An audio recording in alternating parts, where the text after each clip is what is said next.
I saw pieces of this convo and it was so ass. Oh my Lord. It is, I would say you're not ready for this. It's going to be worse than your expectations. Whatever you were expecting, this is going to look like, I promise you, it's going to be worse. Good Okay, morning. get ready. That's quite a crew. That's quite a crew.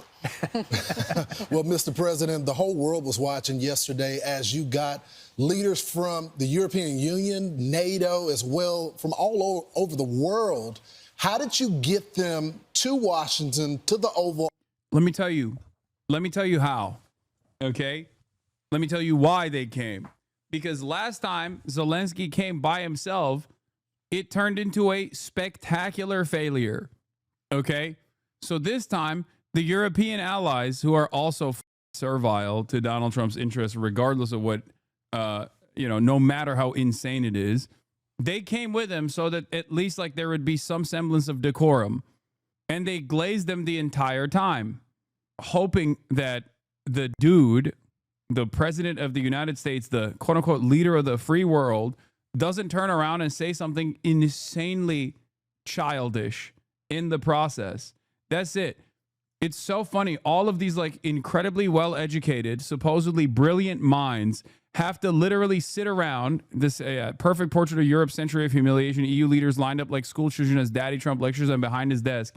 These guys all know Donald Trump is a moron. Okay? They all know it. They all know Donald Trump is a moron. You think they don't know? Of course they know. And they just have to sit there and go, yes, Mr. President, you're so brilliant, Mr. President. Please tell us more about how Graydon Carter is a pussy and his Vanity Fair parties suck now. Please tell us more about how, mail-in ballots are actually creating fraudulent results, even though you yourself voted by mail. Every election cycle, Mr. President, we will sit in the cuck chair. What can we do? Nothing. They realized that Trump is a very simple guy. Vladimir Putin is nice to Trump and says, I respect you. And Trump believes it, and he will give him a favorable a deal. So they're like, oh, we got to do the same thing. We just got to brown nose him over and over again, in spite of the reality that like they all know he's a moron. They have to sit there when he goes, everybody transgender. And they go, yes, oui, everybody is transgender. You are right, Mr. President. Office so fast. Well, I think really they have respect for our country again. A year ago, they wouldn't have Lowokeism. Lowokeism is cancerous, Mr. President. Oui. come. They wouldn't have even thought about it. Now, we've become the hottest country anywhere in the world. Everybody wants to be here. When I made the call, they came. And they said there's really never been anything like it. You'd have one president or one prime minister, but there's never been, such a group. And these really represent the European nations. You know what this reminds me of? I don't know if you will get the analogy here, but I feel like I'm seeing something that a lot of people don't see here. It feels to me like when I watch like those hating women podcasts of like these alpha bros, when I see these guys like yelling at women and berating women professionally, I can see how unimaginably insecure they are. But clearly their audiences don't see that. They look at these guys and they go, wow, these guys are so macho. They're so macho. You see the way that they put women in their place.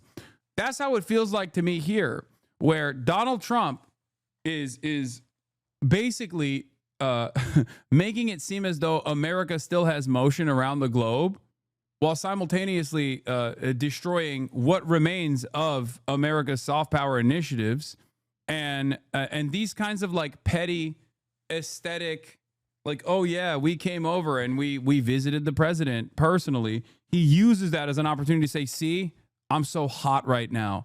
America is still so hot because I'm in charge. America wasn't so hot. They were abusing us. They were on us. And it's just, all of these people are literally just playing this role so that you don't up the bag. That's it. I see it, but I do feel like a lot of people can't see that reality. You know what I mean? I feel like people are just looking at this and actually believing what Donald Trump is saying, that like this is a show of force. No, man, this is a show of weakness. It's not a show of force at all. These are countries that have lost their dignity a long time ago, have lost their sovereignty a long time ago. of course they're going to come and listen when an American president demands it. It's just that you have no motion with the adversaries any longer. We had a good 30-year run, 40-year run at this point of dominating the planet, and that time is coming to a close, okay? These people, and they're very good people, and they want to end the war, that horrible war with Ukraine and Russia. It's a horrible war. It was such a sense of unity, and we all enjoyed watching it because America is on top, and it was on your turf, on your terms. I know yesterday you talked about arranging a meeting to take place in 2 weeks between Putin and Zelensky. Is there an update there? They still pretend not to have motion over the Israel stuff too. Yeah, that's the other side of this story, which is that we do have maximum motion over Israel, and we don't do anything with it because, it's been a fantastic success. Israel's genocide is going on, and no one can stop it because we don't want it to stop.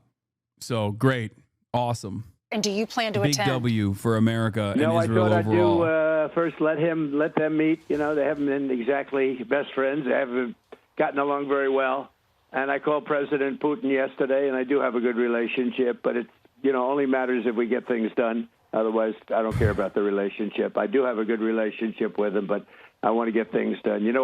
I've solved 7 wars. We ended 7 wars. I thought this would be one of the easier ones, and this has turned out to be the toughest one. India, Pakistan, these were big ones, and also all big ones, and some going for 31, 32 years, one for 35 years. The Congo, think of that, the Congo and Rwanda for 35 years. I got that one done. I got them all done, but this one is the one that is the most difficult, and I thought it would be an easy one. So I hope President Putin is going to be good, and if he's not, it's going to be a rough situation. And I hope that President Zelensky will do what he has to do. He has to show some flexibility also. The thing is a mess. This was started by Joe Biden. This was a war that should have never happened. Millions of people are dead. The country's blown to pieces, Ukraine, and it's a shame. My wife Melania wrote that beautiful note to President Putin about children. The children are devastated. They're taken away from their homes. The whole thing. And this is a war that would have never, ever, ever happened if we had a real president. So, Mr. President, it's been barely a week since you announced that first meeting in Alaska, and it's just been days since that meeting, and then you had the meeting yesterday. In the course of having these negotiations, what has surprised you the most between Zelensky and Putin in terms of their strength or weakness of their position right now? Well, I think the fact that maybe they're getting along a little bit better than I thought. Otherwise, I wouldn't have set up the 2 meeting. I would have set up a 3, a trilat. But I think they're doing a little bit better. There's been tremendous bad blood. And again, this was all worked out by an administration that didn't have a clue. And if you remember, they said, well, if you made a minor incursion, that would be okay. That was the end. The whole thing when Biden made that statement. But minor incursion, what does that mean? So I think they're doing okay. I wouldn't say they are ever going to be best friends, but they're doing okay. And we're just going to see. So we're setting up a meeting. I sort of set it up with Putin and Zelensky. And, they're the ones that have to call the shots. We're 7,000 miles away, in all fairness. We've spent through the previous administration $350 billion. Europe has spent a lot also, $100 billion, but it should be reversed if we should have been in for anything. But it wouldn't have happened, so that would have been much better because so many people died. This is the biggest bad situation since World War II. I think the reason why he's doing I'm the peacekeeper, I'm doing peace also is because even his base recognizes that Israel is getting unlimited funds to do unlimited baby murder. So he has to make it seem as though he's keeping up his promises of being the anti-war president. And the dumbest are going to go along with this, okay? The dumbest people the dumbest people that that never left their hometowns, that get all their notes from Facebook, are going to go along with this and be like, what do you mean? Trump is literally doing 6 wars. He ended 6 wars, dude. He's about to end a 7th. What are you, stupid? Shut up. Yeah, the number of wars have gone up to 9. 9 wars now, 69 wars. I've ended 17 wars. I've ended so many wars. There's been nothing even close. So, Mr. President, I know you've been doing deals your entire life when it comes to real estate deals, but this was something a little different. The thing that is surprising a lot of people is when it comes to the security guarantees. I know President Putin said no NATO, and you said, you know what, we're just going to take that off the table. But you did get President Putin to agree to NATO-like protections. So tell us about that. What does that entail? Well, the war really started over NATO and Crimea, and they wanted Crimea back. That was given, not a shot fired by President Obama in perhaps the worst real estate deal I've ever seen. There's been a couple of them. I would say the Gaza Strip was a pretty bad one, too, given by Israel so they'd have peace. So they gave away a big percentage of their oceanfront property in order to have peace. How did that work out? Not so good. And Crimea is the apple of Ukraine. I mean, it's so beautiful. And Obama gave it away. Nobody ever mentions that. If I ever did that, the fake news would be, they would be writing about me day and night for years. He gave it away. He demanded that they let it go. And Russia came in and took it, just took it like from a candy from a baby. And it was really Obama's, not really, I mean, that was pure and simple, Obama's fault. What a terrible thing he did to that country. And so they lost their heart. They lost the heart and soul of the Ukraine 14 years ago, whatever it might be. And it was so unnecessary to do that. And that's when it really began, when Obama gave it away. And then you had a lot of other events, but you have, tremendous hostility. The people of Ukraine were mortified when that took place. That really began a lot of hatred when they gave it.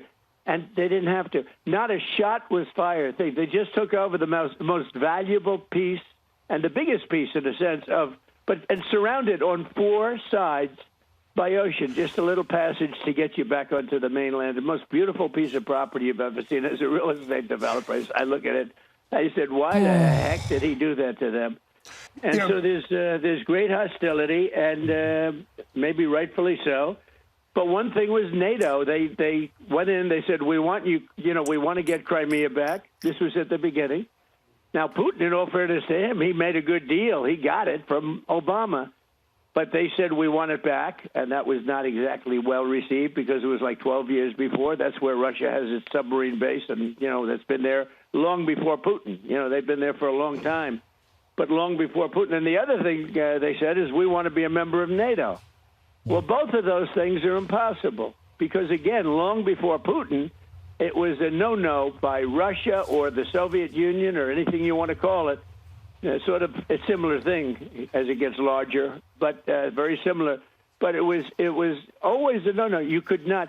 Russia said we don't want the so-called opponent or the enemy, let's use that term, we don't want them on our border. And they were right. They were okay. And yet they went in and they asked, with the United States, they said, put us into NATO. And everybody knew you just can't do that. They would never have agreed to it. This is before Putin. This is long before Putin. It was just a no-no. It was something that was never going to happen. So they asked for it, and they shouldn't have asked for it because it was, very insulting thing. Now, they could have asked for many other things. But the other thing they wanted to do is getting Crimea back, and, that was given. They had built, they were expanding everything and spending a lot of money, all because Barack Hussein Obama gave it away in one of the dumbest real estate deals I've ever seen. But, Mr. President, you got the Article 5 protections, though. So here's what's interesting about this. If Barack Hussein Obama did a really horrible real estate deal by giving Crimea to Ukraine, okay, then what kind of horrible real estate deal are you doing by giving Eastern Ukraine to also giving Crimea to Putin? Then aren't you doing the same thing, but even worse? I'm giving Eastern Ukraine to Putin. I'm going to outdo Barack Obama. So much of this is literally just like, it's bad when they do it. It's good when I do it. When I do it, I'm doing it. When I do it, I'm doing it as an investment for peace. When they do it, they're doing it because they're pussies and cowards. Also, what does he think is going to happen in the aftermath of this? Like, there is going to be a legal recognition of Crimea as a part of Russian territory. That's what Trump is spelling out here. So he's basically signing it off. So I don't even understand what he means by this when he's like, Barack Obama gave Crimea a bad real estate deal, very bad, not good. Ukraine. So they're not going to be a part of NATO, but you still got them the same protection. Why we're not. So they're not going to be a part of NATO, but we've got the European. It just reminds me of like when Donald Trump was being prosecuted for withholding like classified intelligence and refusing to cooperate with the authorities. And then there was a subsequent independent investigation that took place with Mike Pence and Joe Biden, who had also taken some documents, right? But they did cooperate with the authorities immediately.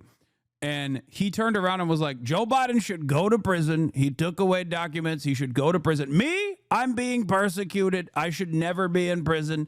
You should be in prison for saying I should go to prison.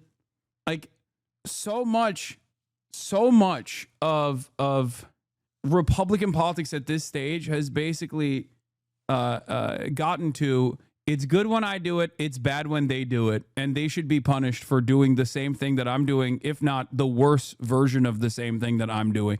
I'm doing a much worse version of it, but they should be punished, and I'm actually good. I'm actually good for doing it. You should like that I'm doing it. That's it. Whether it be with Russia, whether it be with Israel, it's just everything. That's all it is. You do the same. Please point to what I do that is the same. Please. First of all, I am not the president. I am not the leader of the Democratic Party nor the Republican one. So I don't even know what you could possibly mean here. You do the same, lol. What? Yeah, did I take 20% of Ukraine? Did I do that? Am I Vladimir Putin? Am I doing it? You lead the Dems, dude. Stop pretending. Yeah. Huh, I wish. No, you're not Putler. Good for me, not for you. You still have not actually mentioned anything. You have not mentioned a version. You have not given me an example of what you mean by this. You gave away Crimea, the apple of Ukraine's eye. Nations, and they'll front load it, and they'll have some of them, France and Germany, a couple of them, UK. They want to have boots on the ground. Not in. I don't think it's going to be a problem, to be honest with you. I think Putin is tired of it. I think they're all tired of it. But you never know. We're going to find out about President Putin in the next couple of weeks. That I can tell you, and we're going to see where it all goes. It's possible that he doesn't want to make a deal. I always said, you interviewed me, Lawrence, and I think Charlie also. Lawrence, I hate to tell you, Charlie was about the first. What is this? Why is everyone so upset that he gives all this historical context? He's doing the same thing that Hasan does, just to a larger audience. You kind of do the same about how every time there's a global event, you explain all this historical context just like Trump does. You think Trump is explaining historical context? You think Trump knows the historical context of anything? Also, Trump is not a political commentator. He is the president. He said, you went to a Diddy party. 59 months up. He's just bored. He wants me to pay attention to him. That's person in the world to endorse me. He endorsed me about a year before I ran. And that's why he called me this morning, sir, would you do an interview? And unlike Biden, I don't need permission from my staff, okay? And then only to be told that I'm not doing it. But Charlie endorsed me about a year before, I think, and he puts it up on his site. It's still not checked. It's still on his site. I endorsed President Trump before he even ran. So I always like a guy like that, I must tell you, Now, Lawrence is going to be a superstar, but he was a little later to the game, in all fairness. Lawrence. Well, it's a lot more crowded these days than it was back then. It's pretty but, Mr. crowded. President, what kind of assurances do you feel like you have that going forward and, past this Trump administration, it won't be American boots on the ground defending that border? Well, you have my assurance. I'm president, and I'm just trying to stop people from being killed, Charlie. Look, they're losing from 5,000 to 7,000 people a week in that ridiculous war that should have never happened. If we had a normal president, not even a great president, if we had a normal president, it wouldn't have happened. But we had a guy that didn't have a clue. And they're losing, think of it, 5,000 to 7,000 a week. So even these guys, they'll say, okay, let's meet next week. I say, you can't meet next week. Next week, you're going to have 7,000 more dead people. You can't do that. You got to get this thing done. One of the things at the table was one of the gentlemen, who's a great guy, but he said, I hope I didn't insult him. He said, well, let's meet in another month or two, and let's see if we can start, making some. He said, a month or two, you're going to have another 40,000 people dead in a month or two. You have to do it tonight. And I did, actually. I called President Putin, and we're trying to work out a meeting with President Zelensky. We'll see what happens there. And then if it works out, then I'll go to the trilat and close it up. Oh, that'd be good. Mr. President, did y'all discuss any land swaps yesterday? Because we've talked a lot about the Donbass region. And what was the feeling in the room? What did the other leaders say about this? Well, they understand. Look, everybody can play cute and this and that. But, Ukraine's going to get their life back. They're going to stop having people killed all over the place. And they're going to get a lot of land. But this was a war. And Russia is a powerful military nation, whether people like it or not. It's a powerful nation. It's a much bigger nation. It's not a war that should have been started. You don't do that. You don't take on a nation that's 10 times your size. And, military experts look, if it wasn't for the greatest military equipment, we make the greatest military equipment in the world, and we gave them, whatever. They took probably a lot of money, too. But they had tremendous, they had the Patriot missile, which is the best in the world. All the equipment, we make the best equipment in the world by far. Everyone else is like nothing. So we gave them a lot of equipment. Now, with that said, the Ukrainian soldiers were brave as hell because they're fighting a force that's much, much bigger and, in theory, much more powerful. It's not like they've stopped. I assume you've all seen the map. A big chunk of territory is taken, and that territory has been taken. Now, they're talking about Donbass, but Donbass right now, as you know, is 79% owned and controlled by Russia. Oh, my Lord. This is like, I feel like Brian Kilmeade is not on this panel, because if he was on this panel, he'd be like pushing back and being like, sorry, Mr. President, sorry, Ukraine didn't, like, he has a more, like, he has a closer to the liberal attitude on Russia and Ukraine. So good thing they have only the sycophants on today. But I mean, he's over here talking about how, like, Ukraine started it, all this shit. Why do you watch Fox? Oh my God. Every day someone asks this question. One, because you have to learn what your enemies are saying. That's number one. Number two, they are interviewing the American president currently, okay? Especially at a time when, like, unfortunately, the American president seemingly makes unilateral decisions. We just have to, we're at the mercy of this babbling old fool. So we have to understand where he's coming from, what he's saying.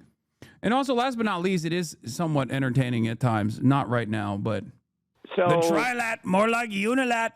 They understand what that means. But, Mr. President, what did the other leaders tell you? Because it seemed to be, this is unlike the first Trump term. There was great unity that was there, and we saw their public comments. But when you got them in the Oval Office, and we have this photo of you sitting at the Resolute desk, and all of these world leaders are sitting in front of you. What did they say to you privately? Because it looked like they're on the same page as you, sir. Yeah.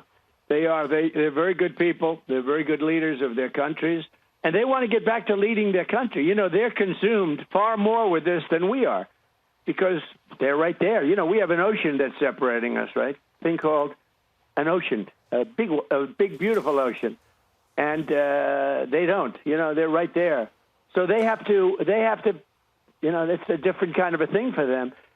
When it comes to security, they're willing to put people on the ground. We're willing to help them with things, especially probably if you could talk about by air, because nobody has the kind of stuff we have. Really, they don't have. But I don't think it's going to be a problem. I think if a deal is made, famous last words, right? But I think if a deal is made, I think Russia's had it. They've all had it. And for a very extended period of time, I don't think there'll be a problem. But there'll be some form of security. it can't be NATO because that was that's just not something that would ever happen. They couldn't do that. So who would want that? I mean, if you were Russia, who would want to have your enemy, your opponent, sitting on your line? You don't do that. So it was always thought that Ukraine was sort of a buffer between Russia and the rest of Europe. And it was a big, wide buffer. Everything worked out well until Biden got involved. You know, when Biden gave them $100 billion right up front, I don't give them anything. You know, I don't know if you know it, but since I've been there, we don't pay. First of all, I made a deal to take rare earth. That's the equivalent of much more than the $350 billion that Biden got away, because I felt so foolish. It was so stupid what he did. And I was able to make a deal with Ukraine, and they were very nice. They have great rare. I do think it's annoying that, you know, just like with Biden, the leader of the nation is supposed to be a decent communicator. And Biden failed on that because he was too old. And Trump is failing on that because he's also too old and insane. So, like, there's not even a moment of clarity here where he could just be like, because there are some things that he's saying. Like, he's trying to do the Mersheimer. He's been watching Mersheimer videos on YouTube. He's like, hey, Ukraine is supposed to be a buffer zone between Russia and NATO. It's unique to hear that perspective from an American president, because NATO is your thing. Okay. But like, he can't even get a salient point across because he's too insane and too narcissistic to present anything. Earth, among the best in the world, and we took much more than the $350 billion, and they were great about it. So we got that, handled. But now we don't pay any money to Ukraine. They buy through NATO, because I got NATO to go from 2% to 5%, 2% when they didn't pay, 2% of GDP, 2% when they didn't pay, and 5% now they do pay. So it's trillions of dollars. So what we do is we make the equipment, the military equipment, and sell it at a full price. We sell it to the NATO. We sell it to NATO, and NATO pays us immediately. And that's the way it's working. And then NATO takes it and does what they want with it, because they really have the right to do what they want with it. But for the most part, they give it to Ukraine. So President Trump, so we're not losing. We're not like we were with Biden, where we're paying hundreds of billions of dollars out. We're paying nothing.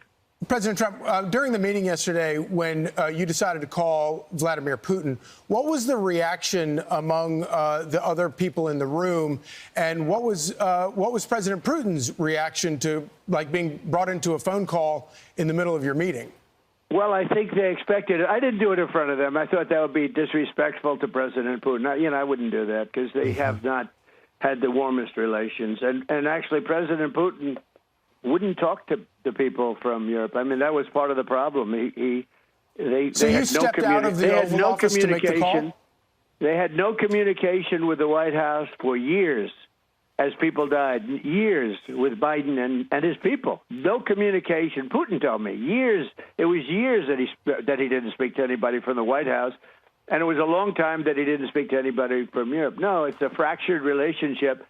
And when I came in, I always had, despite the Russia hoax, which truly was a very dangerous thing for our country, but despite that, I maintained a very good relationship. I mean, you saw that when he got off his plane, I got off my plane. There's a warm.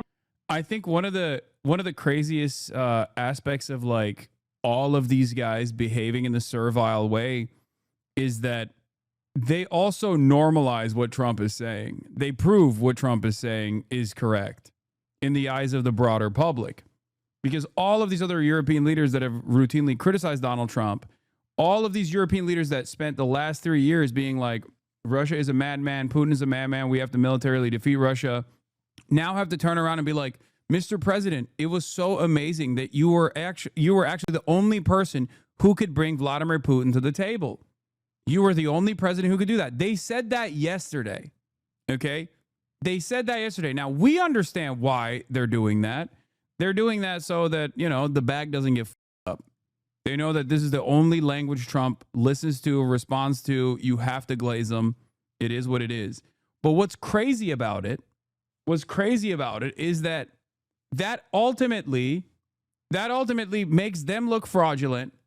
And ironically enough, Biden had that same capability as well. Biden could have just as easily been like, we have to talk to Russia directly, instead of just casting that aside and having all the European leaders also take that position over and over again for 3 years. And then you cede ground to Donald Trump when he inevitably comes into power, and then not only talks to Vladimir Putin, but also does so in a way that like offers no mind, no attention, no interest to the Ukrainian position here at all. None whatsoever. There that you can't, there's a decent feeling, and it's a good thing, not a bad thing. People would say, oh, that's such a terrible thing. It's not a terrible thing. You know what? We've got the most nuclear weapons in the world, and the most powerful. He's got second. So okay? Can you describe for us how that happened? Did you just announce that you were going to go into the other room to make the phone call, and then you got up and left, and then came back? I think they sort of knew I was, at the end of the meeting, I was going to call President Putin, and President Putin expected it, and he was there. Now, by the time I called him, it was 1 o'clock in the morning in Russia. Russia's a big place. They have 11 time zones, I believe, 9 or 11, but I think it's 11. But think Mr. of it, President, 11 time zones. That's a lot of time zones. So it was late. It was like 1 o'clock in the morning, but he picked it up very happily. He's sure he works very hard, like we all do. And we had a very good call. And I told him that we're going to set up a meeting with President Zelensky, and you and he will meet. And then after that meeting, if everything works out, okay, I'll meet and we'll wrap it up.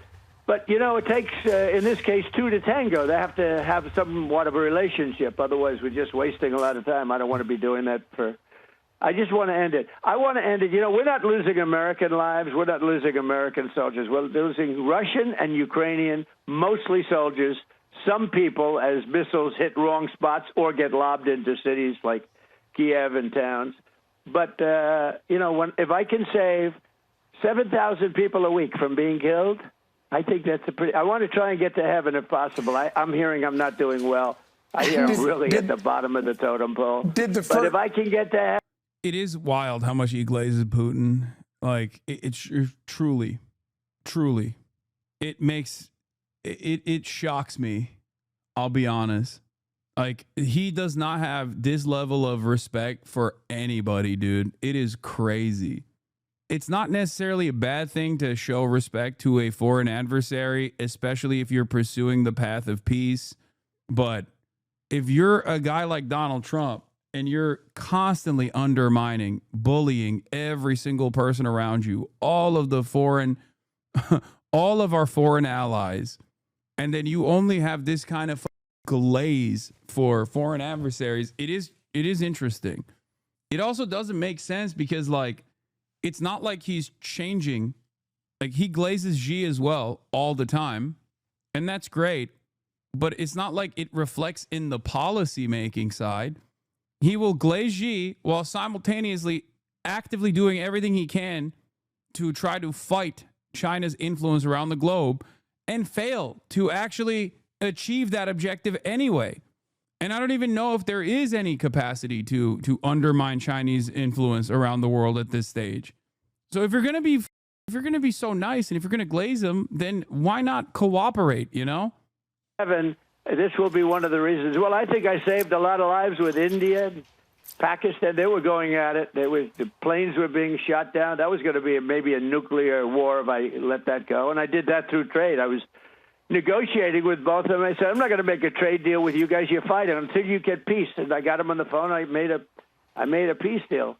And many deals, 6, actually 7. And then we took out the nuclear capability from Iran. That was a big one in those pilots and those planes. When people say, we had the B-2 fly right over President Putin as he left his plane. He looked up, he said, what the hell is that? That's a hell of a noise. We didn't make it environmentally friendly, okay? If that's with you guys. Did the First Lady let you read the letter that Mrs. Zelensky wrote to her? I purposely didn't. I did not do it purposely. It was given to me sealed, and I'm sure it would have been fine, but she gave a letter to Melania, and Melania told me it was absolutely a beautiful letter. So. Yo, you think he's getting cucked? Putin, he's so handsome. He sent Isn't it beautiful? He sent a photo of himself shirtless riding a horse. I loved it. I loved it. And she loved it too. We love it together. I sit in the chair. I watch and watch. It's great. This whole time I thought Melania was the one getting cucked. It turns out maybe Trump is getting cucked. So I'm going to see it. They're sending me a copy, but I gave it to her yesterday, sealed. It's nice when you give something sealed. I don't like when things are open. I don't like it. So anyway, Mr. but President? it was a beautiful letter, I'm sure. Mr. President, there was a lot of talk yesterday when we were watching this about what happens after your presidency. How can we ensure that this conflict, that Putin doesn't inch in closer or more into the Ukraine territory? Is there anything that we can do? Can our congressmen and women pass any laws that would involve Article 5? How would that be handled? All you can do is make sure you get a good president, not one of these wackos like in California that runs the worst state anybody's seen, or that guy in Illinois who his family threw him out of the business because he was no good. Now he's running Illinois and he wants to run for president. He's got zero chance. Maybe Newsom has a little bit of a chance. I don't know, but it's hard to believe because his record's bad. But all you can do is hope you don't get that as president. We have a great bench, as you know that. We have great talent. And J.D. and Marco and Scott Besson's been great, and Howard. They're all, I mean, we have such superstars. Remember this, take a look at the border. The border was a disaster. Millions of people were pouring through, open border. Within 2 months, it was perfect. And within now, every week, every month, they say zero people are coming in illegally. We were taking people from prisons all over the world, gang members, insane asylum, mental patients from the worst insane asylums in the world that dropped into our place. So now we have a very secure border, beautiful border. I built hundreds of miles of wall. Without that, we couldn't have a secure border. Mr. President, it's clear that you have operational control of the border. I mean, when the numbers hit zero, that is clear for the whole world to see. I'm curious. 3 months in a row. Right, without new laws even having to be passed. But, Mr. President... now I'm doing something that I'm having such fun with because I'm helping people. I've made Washington, D.C. Just an incredible place in literally 4 days. I have friends that say they're going out to dinner. Did you see what's happening with the restaurants? They're bursting. Yes, they were all closing and going bankrupt. I mean, it would be great. There's a guy named Sean Hannity. He might take a very lovely young lady that he knows very, very well to dinner in Washington, and they don't have to.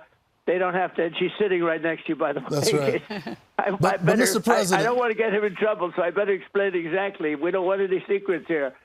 4 days.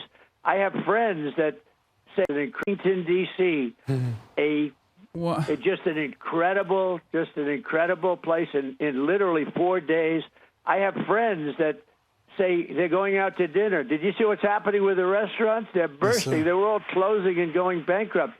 I mean, it would be. It would be great. There's a guy named Sean Hannity. He might take a very lovely young lady that he knows very, very well to dinner in Washington, and they don't have to.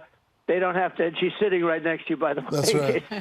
But Mr. President, brother, he is so messy. He's so messy, dude. He's so messy. I want to get him in trouble, so I better explain exactly. We don't want any secrets here. But that's exactly right. That's the greatest relationship. I hope I'm not breaking any news. This could be the biggest. Hey, this could be the most important thing I said. But let me tell you, those are two great, Ainsley and Sean, great people. And when they go out to dinner, I don't want to see them get mugged. Now they can go out, they can hold hands, they can walk down the street. They're both superstars. I want to know who makes more money, because she's got to be making a lot. Mr. President, we're so happy for them. But on a serious note, Mr. President, when you had those world leaders, because this is the topic of conversation for the whole world, when you had them sitting in front of you, did they express concerns about the next president, that they're not going to get the same type of treatment, security guarantees? Part of the deterrent of future attacks is your peace through strength. So that they say to you, Mr. President, we're concerned about the next leader? They did. We talked about it. You know, it is what it is. I could say the same thing about them. I said, supposing you get a terrible leader in UK or France, or we had Ursula there, who runs the whole gamut. We just made the biggest trade deal in the world. She's in charge of the Commission, the European Commission, and she's the boss. She was there too. I mean, that was really an incredible array of people. But they say that actually maybe even more with regard to the economy. We have $17 trillion being invested in the United States and committed. And numbers that nobody's ever seen for AI plants and for this and for that. And we're taking in trillions and trillions of dollars. That's why we're doing so well. Plants are being built all over the country. Our country has gone from a Dude, for sure. For sure. That's definitely happening. Things are so good. If only he just keeps repeating this over and over again, then maybe people will believe it. Now, of course, there are some people who do believe it. Those people are insane. It's a cult. But I think this will consistently diminish the number of people in Trump's base, like the Trump loyalists. It's virtually impossible for them. It's virtually impossible for them to not recognize. Drop that Addy, bro. What? Listening to Trump is one thing, but if your wallet is hurting, you're going to feel that, okay? And as long as Trump keeps saying, "Oh, it's so good, it's so good. So many incredible opportunities for Americans to work like good paying manufacturing jobs." If it doesn't happen, and people are eventually going to go, "All right, dude, you lied to me." And every day, there is always going to be another person that decides for one reason or another that this is not working for them. Country 1 year ago with a You cannot, just like the Brandon administration tried, you can't just like wish cast away the impact of inflation or the impact of not having viable, well-paying job opportunities. You can't do that. This country in the world. And every one of those people said it yesterday. They said, in 6 months, you made this the hottest country in the world that we are. We have $17 trillion coming in. And they said, well, what happens if you're no longer president and somebody comes in and cancels the tariffs? And we've invested hundreds of billions of dollars in building these plants, and now you have some anti-business person come in. I said, well, life is full of nasty little surprises, but I don't think it's going to happen. We have a great bench. And the bench is really talented. You see a lot of the people, and I think you're going to get great people in government. Well, President Trump, we want to thank you so much for joining us this morning. We know that you have lots of other wars around the world that you need to end, and that's more important than anything. So we appreciate you joining us this morning. Thank you very much, Mr. President. Thank you so much. Thank you. It's so funny he does not want J.D. Vance to be president. Yeah, that's going to happen regardless, though, whether he wants it or not. I mean, it might not happen, but like JD Vance is eyeing that top spot as aggressively